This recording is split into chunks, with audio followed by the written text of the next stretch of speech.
नारद उवाच प्रणम्य शिरसा देवं गौरीपुत्रं विनायकं भक्तावासं स्मरेन्नित्यम् आयुः कामार्थसिद्धये।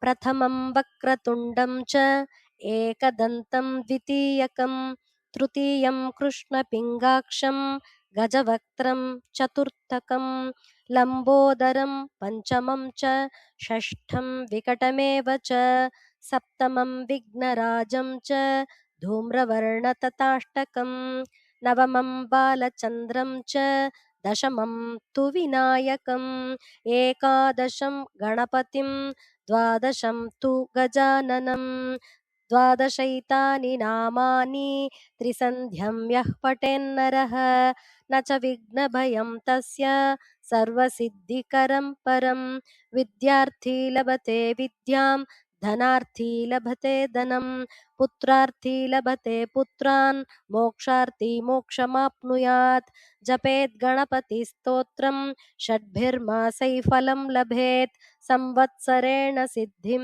च लभते नात्र संशयः अष्टभ्यो ब्राह्मणेभ्यश्च लिखित्वा यः समर्पयेत् तस्य विद्या भवेत् सर्वा गणेशस्य प्रसादतः इति श्रीनारदपुराणे संकष्टनाशनं नाम गणेशस्तोत्रं सम्पूर्णं।